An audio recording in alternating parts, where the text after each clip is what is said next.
prière pour ce moment qu'on va passer dans ta présence. Toi, ton serviteur, Oui, Papa David, j'ai besoin de toi ce matin. Tu connais les besoins des cœurs de Je veux chacun. que tu prennes toute la place. Seigneur, donnez une parole à chacun. À toi la gloire, Seigneur Jésus. Amen. Amen. Gloire à Dieu, merci au Seigneur. Alors, je vais vous en dire un petit mot, une petite histoire que j'ai entendue d'un prédicateur. Alors, ce prédicateur qui prêchait l'évangile dans son église, et puis un jour, il prêche l'évangile, et puis le mardi, il vient, et puis il prêche la parole de Dieu. Donc il prêche le message de Dieu. Tout se passe bien, impeccable. Il revient le jeudi, et puis le jeudi, il reprêche le même message. Alors, il y a un brave chrétien qui était là, et dit, si ça continue comme ça, je ne veux plus venir à l'église. Ça fait déjà deux fois qu'il nous prêche les mêmes paroles, les mêmes mots, les mêmes identiques, le même message. Il dit, alors je veux venir dimanche à l'église, et s'il reprêche le même message, je me lève de ma chaise et je m'en vais. Bon.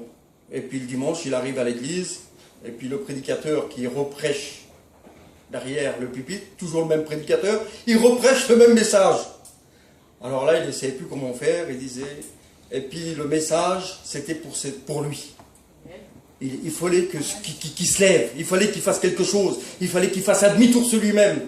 Et tant qu'il ne l'avait pas fait, Dieu demandait au prédicateur de prêcher le même message, mais pour une seule personne.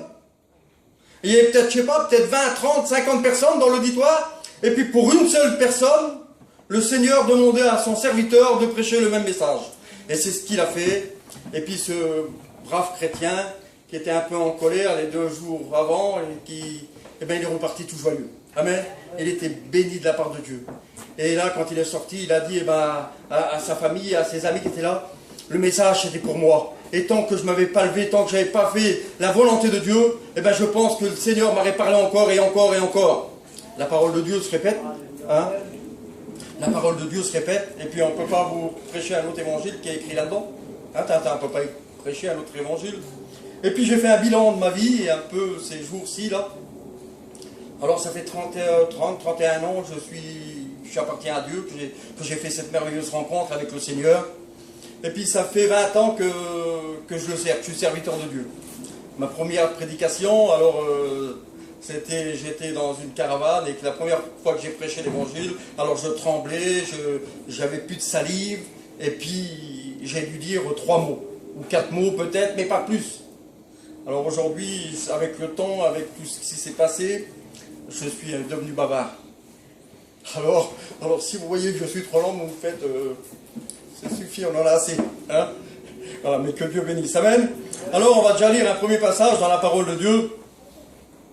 Et puis j'ai aimé le cantique qu'il a dit, qu'il a chanté Tintin là, l'Éternel est mon berger. Hein, c'est ça. Et puis le psaume 23. Le psaume 23. Et puis j'étais en train de rouler sur la route pour venir ici, puis je mets la radio RCF. RCF, ça parle de Dieu. Hein, ça parle de l'évangile, ça parle de Dieu, il y a des messages de Dieu, tout ça. Et puis je dis, Seigneur, mais est-ce que tu voudrais que je prêche ce message-là?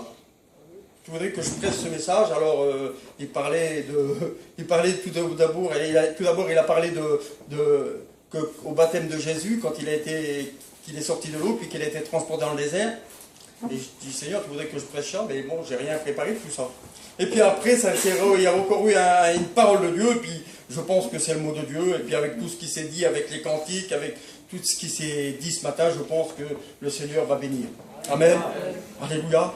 Alors, donc, ça fait que depuis ces 30 ans que je suis enfant de Dieu, et quand j'ai passé par les eaux du baptême, alors, à l'époque, on a mis des bottes de paille, et puis on a mis une bâche, et on a mis de l'eau.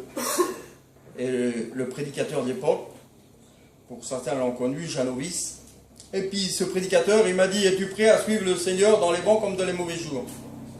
Alors, j'ai dit oui. J'ai dit oui, je suis prêt à le suivre dans les bons comme dans les mauvais jours. Alors, il a dit, sur la confession de ta foi, je te baptise au nom du Père, du Fils et du Saint-Esprit. Et je suis sorti de l'eau, et puis j'étais un enfant de Dieu. J'étais un enfant de Dieu, j'avais donné mon cœur à Dieu, mais je sortais de l'eau et j'affichais mon appartenance à Dieu. Mais dans les bons, c'est bien. Mais des mauvais jours, il y en a eu. Et puis, il n'y en a pas eu qu'un petit peu. Hein. Il y a eu des grosses catastrophes. Et puis, l'ombre de la vallée de la mort, eh bien, on l'a passé. Et c'était très dur à ce moment-là. C'était très dur de passer par l'ombre de la vallée de la mort. De passer par des difficultés quand on a passé. Bon, je me plains pas parce que le Seigneur m'a gardé et puis je suis toujours là. Mais avec tout ça, et puis quand on passe par l'ombre de la vallée de la mort, et puis tout va mal, et bien qu'est-ce qu'il y a? Il y a l'ennemi qui vient, lui, puis il essaye d'en mettre encore une couche, parce qu'on est faible. On est faible, et puis on est là, on est désorienté, on ne sait plus comment faire, on ne sait plus vers qui se tourner, on croit que le Seigneur, il nous a abandonnés, et puis qu'on ne voit plus sa main, on est là, alors on ne sait plus comment faire. Et puis comment? Alors, c'est compliqué tout ça. Mais la parole de Dieu, et puis Paul va parler aux Philippiens, et puis quand Paul parle aux Philippiens dans le chapitre 4 et verset 4, alors quand il va parler aux Philippiens, Paul, lui, c'est l'apôtre, là, il va parler aux Philippiens, puis lui, il va leur dire, et quand il parle à ce moment-là, il est en prison, Paul, hein, il est en prison. Et bien il parle aux Philippiens, et puis il va leur dire, réjouissez-vous toujours dans le Seigneur. Et puis il va leur dire, je le répète, réjouissez-vous toujours, réjouissez-vous. Que votre douceur soit connue de tous les hommes, et ainsi de suite. Le Seigneur est proche. Et puis au verset 6, il va dire ces mots. Et puis ces mots, ils vont dire, ne vous inquiétez de rien. Ne vous inquiétez de rien, mais en toute chose, faites connaître vos besoins à Dieu par des prières et des supplications avec action de grâce. Et la paix de Dieu, qui surpasse toute pensée, en Jésus-Christ, vous bénira. Amen. Amen. Alors ça veut dire qu'on marche dans la vallée de la mort, même quand on a des problèmes, même quand on a des difficultés. Alors il faut faire connaître nos besoins à Dieu. Il faut les faire connaître à Dieu. Et puis les emmener bien des fois, nos besoins, on a besoin de les faire connaître à Dieu.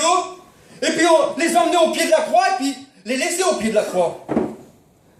Nos besoins, c'est pas la peine de les prendre et les ramener chez nous. Ça sert à rien. Mais de les laisser au pied de la croix, au pied de Jésus. Et lui va s'en occuper. Lui qui est Dieu, lui qui est le Sauveur, lui il va s'en occuper. Alors je ne sais pas quel besoin que vous avez besoin ce matin. Je ne sais pas les préoccupations de votre cœur. Mais moi je ne les connais pas, mais Jésus les connaît lui. Et il sait de quoi vous avez besoin. Il sait que ce que vous allez demander, même qu'on n'a même pas encore vers la bouche. La parole n'est pas sous notre langue, qu'il la connaît déjà. Il connaît nos cœurs, il sonde nos cœurs et nos reins. La parole de Dieu dit. Alors, il faut y faire confiance tout simplement ce matin. Amen. Faites confiance à Dieu, puis il bénira. Amen. Alors, je relis ce passage. Hein, la parole de Dieu, c'est Paul qui parle, et puis on la répète, et puis on la répétera, et puis on l'annoncera, et puis on le redira encore, jusqu'à que le Seigneur soit revenu et qu'on soit avec lui dans le ciel de gloire. Réjouissez-vous toujours dans le Seigneur. Je le répète, réjouissez-vous, et que votre douceur soit connue de tous les hommes. Le Seigneur est proche. Alors, et c'est sur ce mot que je voudrais vous entretenir, ne vous inquiétez de rien, mais en toute chose, faites connaître vos besoins à Dieu par des prières et des supplications, avec action de grâce. Avec action de grâce. Avec des supplications et avec d'action de grâce. Ça veut dire que les prières, ils ne s'arrêtent pas. On ne fait pas une seule prière. Et puis la prière, il faut la répéter. Et puis il faut demander encore. Et puis encore. On a des enfants, et puis, moi, ils sont tous grands, ils sont tous mariés, mais j'ai ma petite fille. Alors quand elle vient, et puis qu'elle me demande, et puis qu'elle me dit, papou, je veux, alors j'ai dit non, je la fais partir, mais elle revient à la charge, et elle revient ainsi de suite. Et puis elle sait tellement faire. Et puis elle vient, elle me fait un bisou là, elle me dit, tu sais que je t'aime, papou. Alors à ce moment-là, qu'est-ce que je fais? Ce qu'elle m'a demandé, je lui donne. Hein, dans la mesure que je peux, je lui donne. Mais alors c'est pour ça, notre Père qui est dans les cieux, il sait ce que nous avons besoin. Et puis, il y a ce passage aussi que je voudrais lire dans la parole de Dieu. Ça se trouve toujours dans Philippiens. Alors dans Philippiens 12, 4, 12, on va le lire parce que il est venu dans mon esprit comme ça. Alors Paul, c'est toujours Paul qui va parler. Et puis Paul, il va dire, je sais vivre dans l'humiliation. Je sais vivre dans l'abondance. Dans l'abondance, en tout et partout. J'ai appris à être rassasié, à avoir faim et à être dans l'abondance, à être dans la disette. à être dans la disette. Mais il va dire un peu plus loin, au verset 13, « Je puis tout par celui qui me fortifie. » Je puis tout par celui qui me fortifie. Et celui qui le fortifie, eh bien c'est le Seigneur, c'est son Dieu. Amen. Et puis, au verset 19, il va dire ces paroles qui sont merveilleuses. Et mon Dieu pourvoira à tous vos besoins, selon sa richesse, avec gloire en Jésus-Christ. Amen.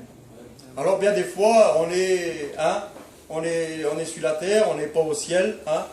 On n'est pas des fanatiques non plus. Bien des fois, on s'inquiète, hein. Bien des fois, on a des besoins, bien des fois, c'est compliqué. Et puis des fois, on ne sait plus, et puis on s'inquiète, et puis on ne sait plus comment faire. Alors, mais ce que nous savons, c'est que Dieu pourvoira. Et puis c'est ce qu'il a dit à Abraham qui était là, et puis que Dieu lui a demandé, qu'il va passer par l'épreuve, Abraham, et que Dieu va lui demander quelque chose d'énorme. C'est Pralo qu'on a parlé hier à la réunion, hein, et il va lui demander quelque chose d'impossible, à nos yeux, d'impossible. Il va dire à Abraham, ton fils que tu aimes, ton premier, celui que tu chéris, ton fils unique, il faut que tu me l'offres en holocauste. Il faut que tu me l'offres en holocauste, et puis il faut que va et pars, et puis je te montrerai la montagne. Alors Abraham, certainement qu'il devait être inquiet quand même, non, hein? La parole elle dit qu'Abraham il est parti, mais dans son cœur, sur le chemin, il devait être inquiet. Il a préparé le bois, le feu, tout ça, et puis il l'emmène pour emmener son fils en holocauste. Alors je ne vous dis pas l'inquiétude, si c'est moi, je dis Seigneur, t'es bien gentil, mais mon fils, mon unique, mon premier, je ne veux pas te le donner quand même. Cherche quelqu'un d'autre, hein? Tu ne peux pas demander à Raymond ou à Tintin, je ne sais pas moi. Mais pas à moi, Seigneur, hein? Je ne veux pas donner mon fils unique, moi. Oui, mais Abraham, il le fait. Il s'en va à la montagne de Moriah. Et puis ces paroles qui sont merveilleuses, le fils d'Abraham, Isaac, il va poser ses paroles, il va dire ses paroles. Il va parler avec son père, il va dire, Père, on a le feu, on a le bois, mais où est l'agneau? Où est l'agneau pour l'holocauste? Et puis Abraham va prononcer ces paroles merveilleuses. Il va dire, Dieu se pourvoira lui-même de l'agneau. Dieu se pourvoira lui-même de l'agneau. Alors Dieu pourvoit à tout. Dieu, il ne va pas te demander quelque chose qui est impossible. Et puis, il ne va pas te demander ça, non, Dieu. Il va te demander dans la mesure. Et la Bible, elle dit que tout concourt au bien de ceux qui aiment Dieu. Romains 8, 28, il va dire tout concourt au bien de ceux qui aiment Dieu.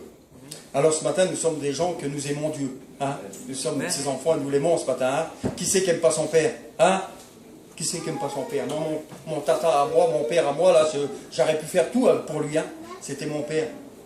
C'était mon père, j'aurais tout fait. Alors, notre Père qui est dans les cieux, hein, il va savoir nous bénir. Il va savoir te donner ce que tu as besoin ce matin. La parole de Dieu que tu as besoin, le mot de Dieu. Alors si tu es attentif, si on est attentif, il va te le donner, il va te le mettre sur ton cœur. Et tu vas dire, toi, dans ton cœur, oui, c'est ce mot-là qu'il me fallait. J'ai compris maintenant, comme cet homme qui a entendu 3 fois la même prédication. Et là, dans un moment, il a dit, oui, c'est ce mot-là. Je n'avais pas fait attention avant. Tous les 5 jours avant, je n'avais pas fait attention. Pourtant, Dieu parle. Tantôt d'une manière, tantôt d'une autre. Mais il a parlé par ses serviteurs, par des témoignages, par des chants de cantiques. Mais je n'ai pas fait attention. Mais aujourd'hui, Seigneur, c'est ce mot-là que tu voulais que j'entende. C'est ce mot-là qui me relève, c'est ce mot-là qui me bénit. Amen, alléluia. Alors, et c'est compliqué parce que de s'inquiéter de rien, c'est un peu difficile. Hein. Nous vivons dans un monde difficile. Maintenant, pour gagner notre vie, il faut y aller, il faut en faire des portes, hein, il faut en toquer à des portes et dire des bonjours madame et des merci, des au revoir, il faut en dire. Hein. Et oui, moi j'ai des fois, quand je parle l'été, je vois des manettes de couteau, bonjour madame, et puis ceci, puis cela, et puis il faut en dire. Mais c'est très dur, parce qu'il n'y a plus, même les gens, ils n'ont plus les moyens. Alors pour nous, c'est dur. Alors on s'inquiète, comment on va faire, et puis c'est compliqué. Mais nous avons un Dieu qui est grand et qui est vivant, et puis qu'il a dit dans sa parole, je ne vous abandonnerai jamais, moi. Même si ton père, ta mère t'abandonnent, moi le Seigneur, je ne t'abandonnerai jamais. Et puis c'est la vérité, c'est la parole de Dieu. Et puis la parole de Dieu, hein, elle prime dans nos cœurs. Hein. Amen, alléluia. Et puis, je me souviens, là, je le dis souvent, hein, j'ai dû le dire dimanche à Grézuy-la-Varenne, dernier, hein, Tony va me dire celui-là, mais bon, mais bon, hein, le Seigneur bénit, amen. Et puis, je l'ai dit la semaine dernière à Grézuy-la-Varenne, là-bas, c'est moi qui ai fait le culte, et puis j'ai dit, ben, j'étais en train de parler, puis j'étais en train de prêcher, puis il m'a revenu ces moments qui j'étais dans la Haute-Savoie, et puis que j'avais rien, j'avais pas un radis, pas un sou dans la poche, et quand je dis, quand on fait ça, là je fais ça, j'en ai, vous écoutez là, mais là il n'y en avait pas. Et vous avez vu, des fois, nous le gitan, on n'a pas un sou dans la poche, mais on en a quand même un peu à la poste, ou au compte, à la banque, hein. Mais là, ni à la poste, ni au compte en banque, ni dans la poche. Alors c'était difficile. Et puis c'était au mois de février, il y avait de la glace, il faisait très froid, et puis j'allais chiner, et puis j'ai été chiner, mon père il m'a mis une meule dans la main, j'avais 15 ans, hein. Et Rémouleur, à 15 ans, il m'a dit tu prends la meule et tu te débrouilles, va chiner, tu vas aller au cinéma, t'achètes ce que tu veux, tu prends la meule. Alors je sais quand même, hein. Et puis là, j'allais chiner, et puis je faisais des porte à porte, et puis rien qui se passait, rien qui se passait, rien qui se passait. Et ben je dis là, c'est pas mal. Mais les enfants là, j'ai trois enfants qui sont là tout petits là. Ils sont tout petits, ils vont à l'école, mais je sais comment faire avec eux là. Il faut bien qu'ils mangent. Moi, je peux me passer 2 jours, 3 jours sans manger. Mais eux, alors j'ai dit à ma compagne, je dis, ben, mets-la à l'école, laisse-la à l'école là-bas, et puis tu laisses à la cantine, à Epany là-bas.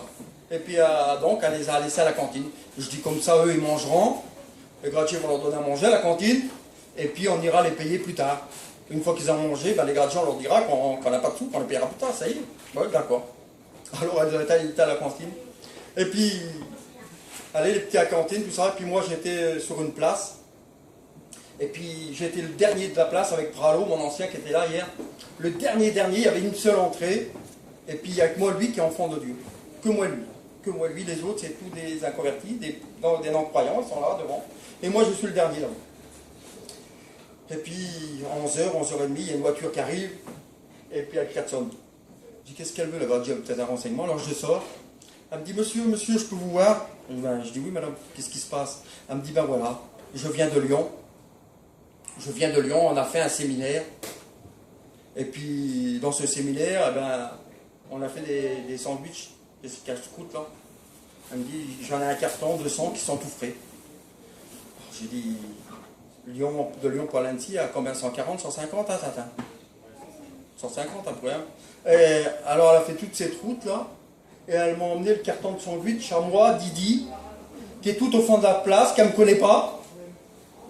Ben, j'ai dit, Seigneur, alors là, j'ai dit, l'Éternel est mon berger, je vais mon cœur. Et Seigneur, là, dans mon cœur, il y a des larmes qui sont coulées de mes yeux. Parce que le Seigneur n'abandonne pas ses enfants. Amen. J'ai dit, madame, mais comment ça? Elle m'a dit, oui, je ne sais pas, monsieur, ne me posez pas des questions, ne me demandez pas du pourquoi, le comment. Le carton de sandwich est à vous. Je vous l'amène, voilà, je ne sais pas, elle aurait pu s'arrêter devant, à l'entrée, hein. Non, mais elle a traversé toute la place, et puis elle est venue jusqu'à chez moi. Alors jambon, saucisson, emmental, je me suis régalé. Ah oui, un sandwich. Alors après mon cousin est venu, alors j'en ai donné la moitié à mon ancien, parce que lui, il était plus riche que moi, lui. Ah oui, moi si j'avais 30 centimes, lui il avait 50 centimes, je crois. Hein, alors il était beaucoup plus riche que moi. Mais alors on a partagé, moi et lui. Et puis on a mangé, je crois qu'on a mangé 2 jours, hein. 2 jours sur les sandwichs. Eh oui. Mais c'est pour vous dire que le Seigneur pourvoit nos besoins. Alors c'est pour ça qu'il va dire, ne vous inquiétez de rien. Ne vous inquiétez rien, il va dire aux Philippiens. Philippiens, moi je suis en prison et puis c'est moi qui vous le dis. Alors ne vous inquiétez de rien. Faites connaître vos besoins à Dieu par des prières avec action de grâce. Et puis Dieu qui surpasse tout, il vous bénira. Amen. Alléluia. Alors, oui, mais t'es bien gentil, mon Paul. Hein? J'ai bien gentil, Paul. Mais c'est dur de ne pas s'inquiéter à l'époque qu'on vit, là. Oui, mais à l'époque qu'on vit, on est dans les mêmes situations qu'avant, c'est pareil, bon, plus moderne. Mais, hein? Le Seigneur, on a dit au Seigneur, je te suivrai dans les bons comme dans les mauvais jours. Hein? Et puis, voilà, alors, il pourvoit. Alors, j'ai marqué quelques notes, et puis il va dire dans Matthieu 6, 31, il va dire, ne vous inquiétez donc point. Ne vous inquiétez donc point. Regardez ce qu'il est dit dans Matthieu. Et puis après, on reviendra un peu en arrière. Dans Matthieu 6 et verset 31. Ne vous inquiétez donc point. Et ne dites pas, que mangerons-nous, que boirons-nous, de quoi serons-nous vêtus? Car toutes ces choses, ce sont les gens, les païens qui les recherchent. Votre Père céleste, c'est de ce que vous avez besoin. Cherchez premièrement la justice de Dieu, et toutes choses vous seront données par-dessus tout. Amen. Ne vous inquiétez donc point, pas du lendemain, car le lendemain aura soin de lui-même. À chaque jour suffit sa peine. Amen. Alors des fois c'est vrai qu'on s'inquiète, hein? On s'inquiète, c'est qu'on va aller chiner demain. Et qu'est-ce qu'on va faire demain? Et puis est-ce que le grand Joe là-bas que je dois aller voir, hein? Que je dois prendre de la marchandise, est-ce qu'il va me la donner lui là? Hein? Comment on va faire maintenant? On s'inquiète, on dit est-ce qu'il va me la donner? Est-ce que je ne vais pas là-bas pour rien? Hein? C'est compliqué. Mais la parole de Dieu a dit, ne vous inquiétez donc point du lendemain, car le lendemain aura soin de lui-même. Alors, faites connaître toutes choses, faites connaître à Dieu toutes choses, par-dessus tout. Amen, alléluia. Et puis, il va dire aussi, dans un peu plus bas, l'évangile de Matthieu aussi, c'est 25, et puis il va dire ces choses merveilleuses encore. Il va dire, c'est pourquoi je vous dis, ne vous inquiétez pas pour votre vie, de ce que vous mangerez, ni pour votre corps, de quoi vous serez vêtus. La vie n'est-elle pas plus que la nourriture? Et puis c'est ce passage-là qui était dit ce matin dans RCF à la radio. C'est ce passage-là qui était dit. Alors, de quoi vous serez vêtus? La vie n'est-elle pas plus que la nourriture, et le corps plus que les vêtements? Regardez les oiseaux du ciel. Ils ne sèment ni ne moissonnent, et ils n'amassent rien dans leur grenier. Votre Père céleste les nourrit. Ne valez-vous pas beaucoup plus que... Alors, et puis il va dire au verset 27, alors qui de vous, par ses inquiétudes, peut ajouter une coudée à la durée de sa vie? Et 28, il va dire, et pourquoi vous inquiétez-vous au sujet du vêtement considéré comme croissent les lys des champs? Il ne travaille ni ne file. Cependant, je vous le dis, Salomon même, dans toute sa gloire, n'a pas été vêtu comme l'un d'eux. Si Dieu revêt ainsi l'herbe des champs, qui existe aujourd'hui et qui demain sera jeté au four, ne vêtira-t-il pas, à plus forte raison, gens de peu de foi? Vous avez compris? Alors, est-ce que je peux ajouter une coudée? Une coudée, hein, c'est 50-55 cm. Est-ce que je peux ajouter une coudée à ma vie, moi? Hein? Est-ce que je peux dire que je vais faire ci ou cela, ou que je peux dire, non, ben moi c'est comme ça? Je peux pas. Je peux pas.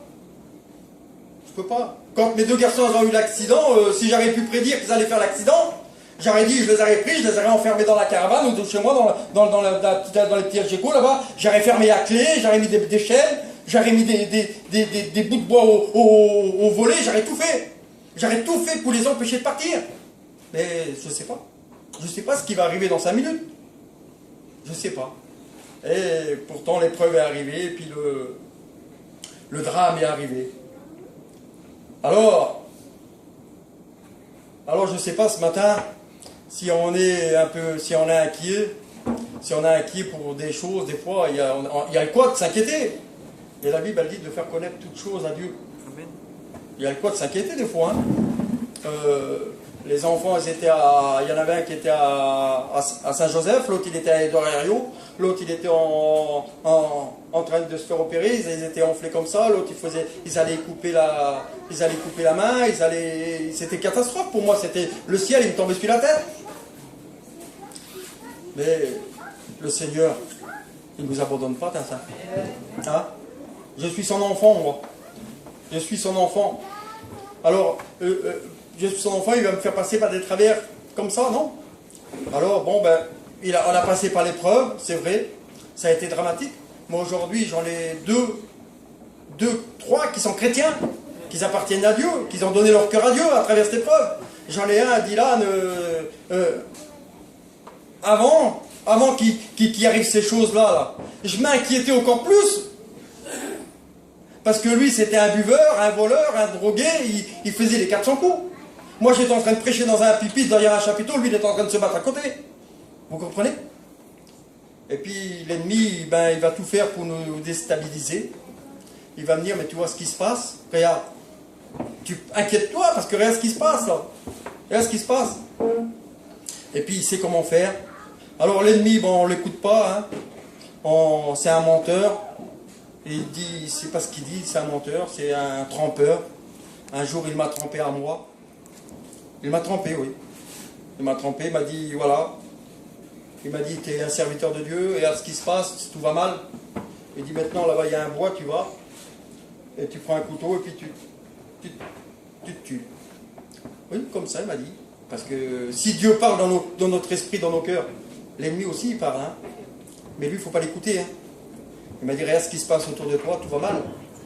Et dis-toi, tu es un serviteur de Dieu, puis regarde ce qui se passe. Alors, j'ai dit, oui, tu as raison.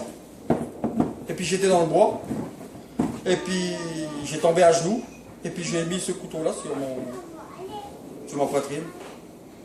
Et puis je ne sais pas si ça allait le faire, mais Dieu n'a pas permis. Dieu a parlé par le Saint-Esprit dans mon esprit, il m'a dit, ne l'écoute pas, c'est un menteur. Je vais te bénir, je veux te relever, tu vas repartir. Alors, de ce moment-là, le Saint-Esprit est tombé sur moi. J'ai crié à Dieu de toutes mes forces, de toute mon âme, de toute ma pensée. Et puis le Seigneur m'a béni. Amen. C'est pour ça que je vous dis, l'ennemi, ne l'écoutez pas. Il va vous envoyer dans des voies de travers, et puis ce ne sera pas bon. Alors, quand il parle dans les oreilles, qu'il chuchote à l'oreille, au nom de Jésus, il faut le chasser. Au nom de Jésus. Et puis il fera loin de vous.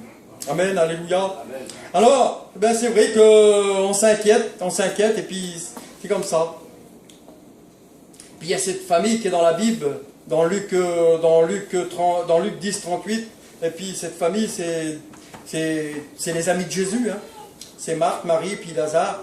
C'est des amis de Jésus. Jésus, il aimait se rendre chez eux, il mangeait avec eux, et puis il avait des conversations avec eux.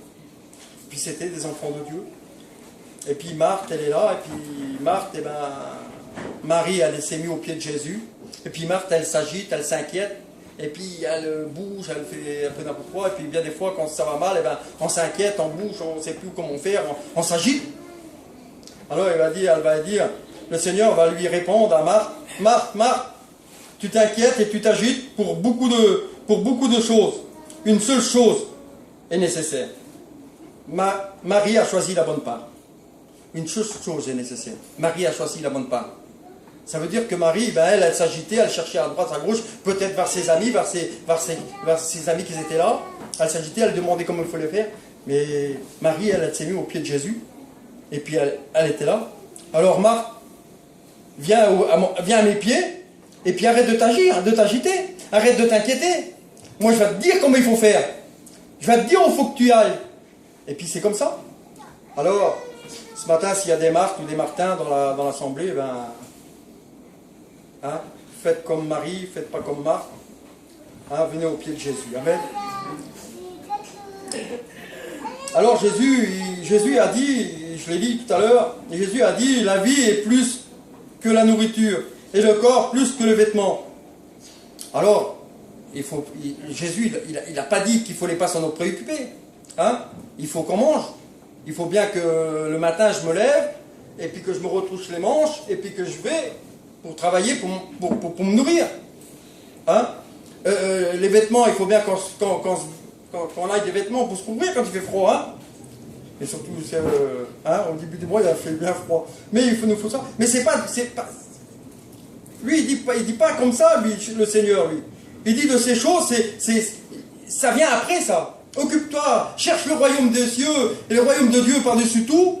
Et puis, ça va venir. Tout ce qui est par-dessous, ça va venir. Tout ce que tu as besoin par-dessus tout, il va te les donner, lui. Il nourrit les oiseaux du ciel. Alors, malaise nous que nous sommes ses enfants. Il ne va pas nous laisser, il ne va pas nous abandonner. Amen, alléluia. Et bien évidemment, nous avons besoin de manger et de nous vêtir. Le problème n'est pas dans ces choses. Dieu le reconnaît. Le problème est dans les inquiétudes, dans les tourments que celles-ci nous occasionnent. Il sait que nous avons besoin. Mais à nous, ça nous préoccupe. Allez, hop, on va changer de camping. Mais est-ce que Crédit Voyage va nous faire le crédit, lui, là? Il faut la feuille d'assurance, il faut tout ce qu'il faut, il faut ci, il faut là. Est-ce qu'il va nous faire le voyage? Il va nous faire le crédit, là. C'est pas sûr. Alors lui, il nous dit, ben, aujourd'hui, bon, ben oui, d'accord, vous avez fait la demande, vous aurez la réponse mercredi prochain. Alors mercredi prochain, alors. Là, on n'endort plus des fois. C'est vrai, c'est compliqué. Hein? Mais ça, il ne faut pas s'en inquiéter. C'est le Seigneur, il sait que nous avons besoin d'un toit. Hein? Il sait tout ça. Alors, de tout remettre entre les mains du Seigneur. Amen. Jésus a dit, qui de vous, par ses inquiétudes, peut ajouter une coudée à sa vie? On ne peut pas, c'est pas possible. Alors, il va dire...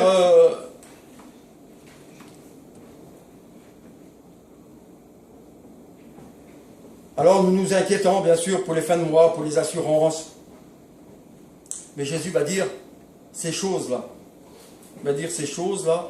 Jésus dit toutes ces choses, les païens s'en préoccupent, sans cesse. Mais votre Père qui est aux cieux sait que vous en avez besoin. Il sait qu'on en a besoin, nous. Il sait que j'ai besoin. Moi, tiens, les assurances vont bientôt arriver, là. Ce matin. Alors, ils vont bientôt arriver, là, autour du 15, 20, là, il faudra que je paye des assurances. Mais il sait que j'en ai besoin. Eh ben, je vais aller, et puis certainement que le Seigneur va bénir, et puis voilà. Hein? Merci au Seigneur pour qu'il y ait une brave dame qui me fasse travailler pour que je paye mes assurances. Amen. Merci Seigneur. Amen. Alors votre Père sait ce que vous en avez besoin. La véritable vie du croyant est différente de celle du non-croyant. Ben oui, notre vie elle est différente de ceux qui sont dehors. Hein? Ceux qui sont dehors, moi je vois, j'ai deux frangins là, je suis tout continuellement avec eux.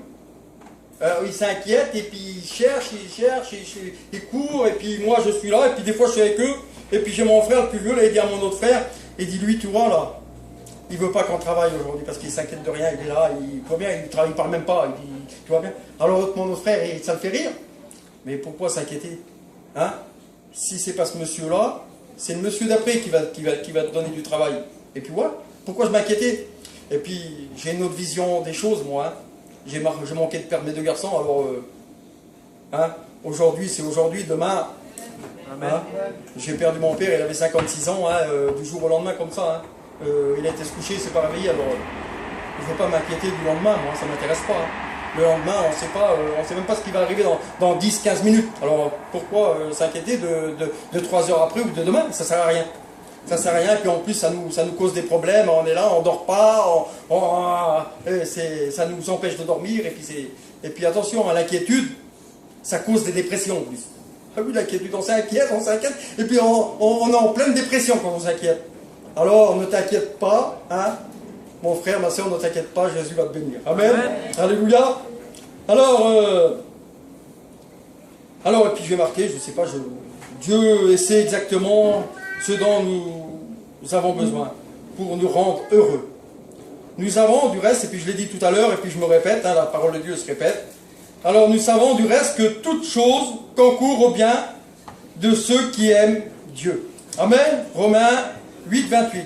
Alors je ne sais pas si c'est...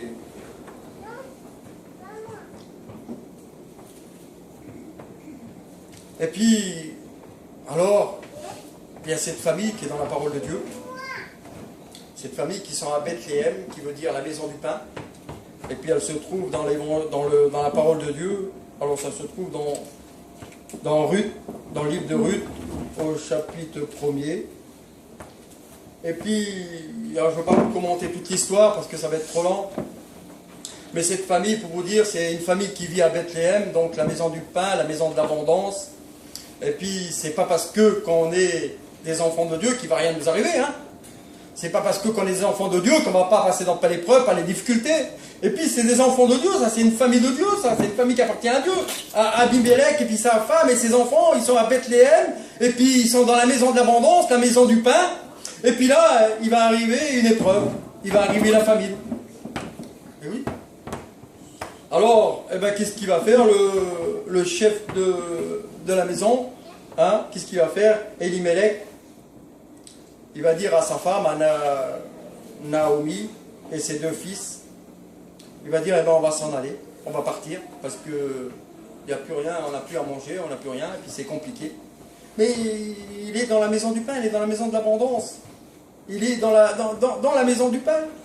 Il est à Bethléem.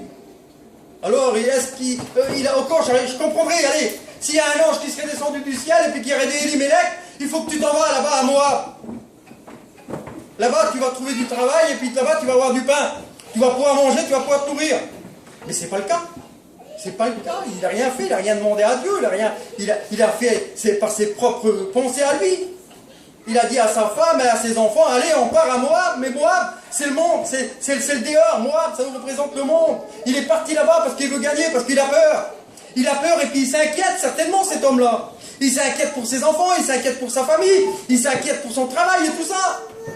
Alors sans demander rien à personne, sans rien demander à Dieu, lui il va partir, il va se lever, il va décider comme ça, sur un coup de tête, il va partir à Moab. Mais quand il va arriver à Moab, c'est la catastrophe.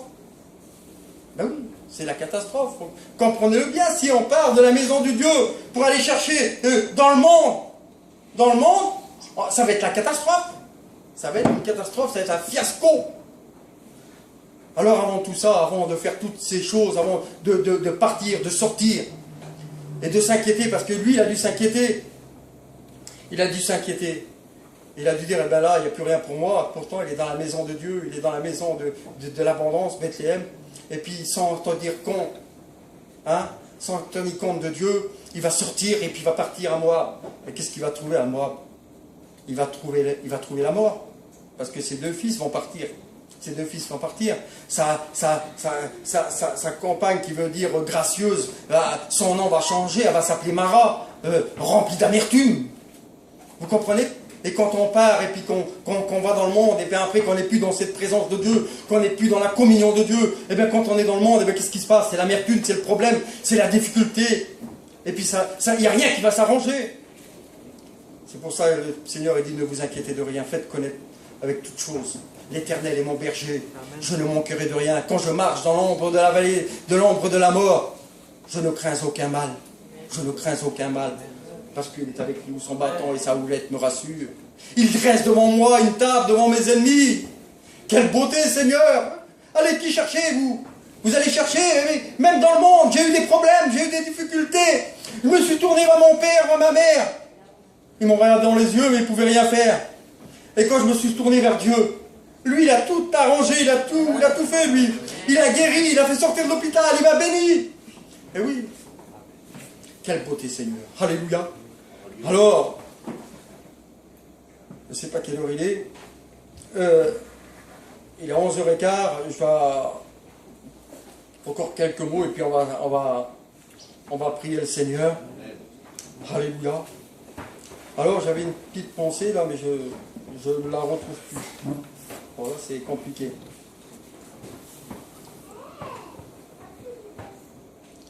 Alors, Dieu pourvoit et puis bénit. Et puis, il agit dans les cœurs. Et puis, ce matin, c'est vrai qu'on est là pour le louer, pour le remercier. On n'est pas venu là par habitude ou par coutume. On est venu là pour le louer, pour le remercier. Mais bien des fois, nous avons des petits soucis, nous avons des petits tracas, nous avons des inquiétudes dans le cœur. Et puis, Marthe et Marie, Marthe était là, et puis elle était là, et puis Jésus vient, et puis, vous vous rendez compte? Moi, Jésus va venir dans ma maison, là-bas, dans les petits algécoutes, et puis il fallait ouvrir la porte, et puis il va rentrer, puis il va s'assire, et puis moi, là, je vais courir à droite, de gauche, je vais aller chercher mon frère, là, je vais aller chercher qui va, et comment il faut faire, et puis ici, et puis là. Et puis ma compagne, elle est au pied de Jésus, et puis elle va dire, mais Didi, mais qu'est-ce que t'as? Qu'est-ce que tu fais? Pourquoi tu cours dans l'essence? Tu bats de l'air? Tu fais quoi, là? Viens, écoute ce que j'ai à te dire. Viens, là, mets-toi là, à mes pieds, puis je vais te dire ce qu'il faut faire. Ne t'inquiète pas. Ne t'inquiète pas pour tes enfants, ne t'inquiète pas pour ton mari, ne t'inquiète pas pour ta compagne. Ce sont les gens du dehors qui sont préoccupés de ces choses. Mais toi, tu es un enfant de Dieu. Je nourris les oiseaux du ciel, alors malheureusement que tu es mon enfant. Alors, laisse tomber. Viens, écoute, viens écouter la parole de Dieu, viens que je te parle. Et puis, on sera béni. Amen. Alléluia. Alléluia, merci Seigneur. Alors, j'avais une petite pensée mais là, je ne sais pas où j'ai dû la mettre. Si, je l'ai, peut-être, alors écoutez.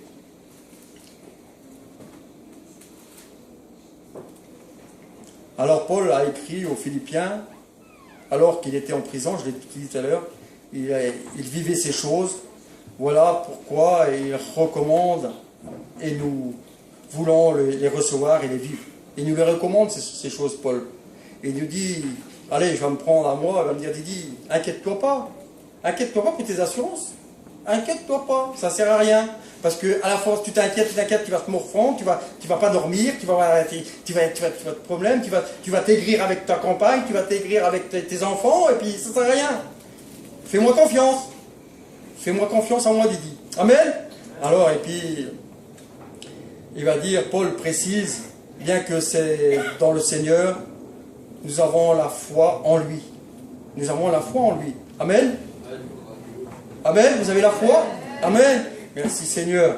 Pierre nous dit que notre foi est beaucoup plus précieuse que l'or. Nous pouvons avoir des soucis matériels, perdre nos biens, même notre santé, mais il nous reste la foi en Jésus-Christ. Plus précieuse que l'or et que les trésors de la terre. Eh oui. Amen. Si nous avons la foi, alors si nous avons la foi, la Bible, elle dit que si nous avons la foi gros comme le grain de sénévé, alors allez, on va prendre nos chapiteaux. Hein. Evelyne ne va pas être contente, mais bon. Hein. On va prendre le chapiteau, on va dire au chapiteau, allez, tu t'arraches et tu te colles vers le Didi là-bas, dans sa cour. Hein. Je serais content, moi. Hein. Je serais content, un beau chapiteau comme ça, chez moi, là-bas. Mais Evelyne va pas être contente. Eh oui. Alors non, c'est pas comme ça. Lui, il dit, si vous avez l'agro comme un grain de sénévé, on pourrait le faire, mais on ne veut pas le faire. On ne veut pas dire, oh, ça ne nous sert à rien, ça veut pas. Hein. On veut dire que nos malades soient guéris, que nos enfants soient sauvés, que nos parents, que nos amis. Voilà pourquoi nous voulons avoir cette foi plus précieuse que l'or, que les trésors de la terre. Alors recherchez le royaume des cieux et sa justice, et toute chose vous sera donnée par-dessus tout. Alors il est dit comme ça, demandez et on vous donnera, dans Matthieu 7,7, demandez et on vous donnera, cherchez, vous trouverez, frappez, on vous ouvrira. Quiconque demande reçoit, celui qui cherche trouve, et on l'ouvre à celui qui frappe. Amen. Alléluia. Alors j'ai un petit feuillet là, ça fait quelques années, je l'ai dans ma Bible. Bon, je ne sais pas, je pense que c'est ma compagne qui l'a mis dedans, parce que moi, c'est pas moi. Alors c'est elle qui a dû le mettre. Alors il est marqué ici, voyez, ne vous inquiétez de rien. Alors écoutez ce que c'est marqué, hein. Libération de tout souci pour Paul Méjean. Paul Méjean, c'est moi. Libération de tout souci pour Paul Méjean, donc c'est moi. Alors, il est dit dans le psaume 55, verset 23, remets ton sort à l'Éternel, et il te soutiendra, il ne te laissera jamais chanceler. Chanceler le juste. Amen. Amen.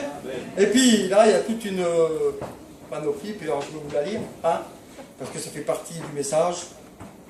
Et après, on priera le Seigneur. Amen. Alors il est dit, écoutez ce qu'il est dit, bon, ce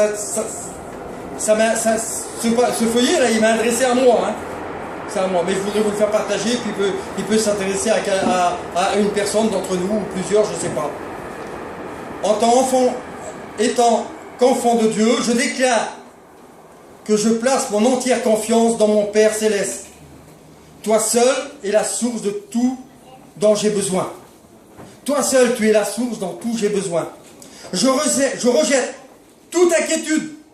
Toute inquiétude, c'est le sujet du message, l'inquiétude. Je rejette toute inquiétude au nom de Jésus.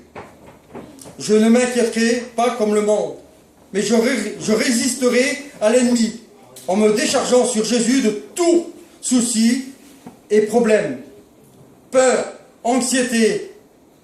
Quant à mes besoins financiers, tu es mon sauveur et mon Seigneur. Je te les donne entièrement. Comme la Bible me le demande de le faire, je laisse à tes pieds et je n'essayerai pas de les reprendre. Hein? On les laisse aux pieds de Jésus. Et puis c'est pas la peine de les reprendre. Ça nous cause que des soucis, que des problèmes, que des inquiétudes. Alors on les laisse aux pieds de Jésus, tout ça. Alors je les laisse et je n'essaye pas de les reprendre. Toi Seigneur, tu es mon salut. Je suis confiant et je ne craindrai rien. Tu ouvriras le chemin pour moi. Là où pour l'instant il n'y en a point. Tu ouvriras de bonnes portes au bon moment. Mon avenir est entre tes mains. Mon avenir est entre tes mains. Notre avenir, il n'est pas entre les mains du monde, il est entre les mains de Jésus-Christ. Amen. Alléluia. Alors il va dire un peu plus loin, je te remercie car tu pourvois à tous mes besoins. je te remercie parce que tu pourvois à tous mes besoins. Alors, ça fait 20 ans, ça fait 30 ans que j'appartiens à Dieu. Il n'y a jamais rien manqué, à part que le jour qui a manqué ce matin, le Seigneur a envoyé une dame de Lyon jusqu'à Annecy pour que ma table elle soit remplie, qu'il y ait de la nourriture dessus. Amen. Alors je te remercie car tu pourvois à tous mes besoins. Merci pour toutes les bénédictions que j'ai déjà reçues de toi et pour tous ceux que tu me donneras dans le futur. Amen. Alors ce matin, je ne sais pas,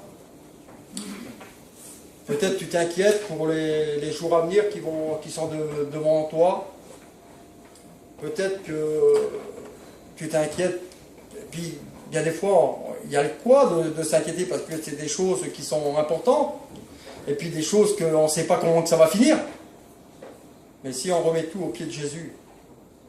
Si ce matin, imagine-toi que tu viens et puis tu dis, Seigneur, tous ces soucis, tous ces problèmes, toutes ces inquiétudes-là, je les pense au pied de la croix, là, à tes pieds, là.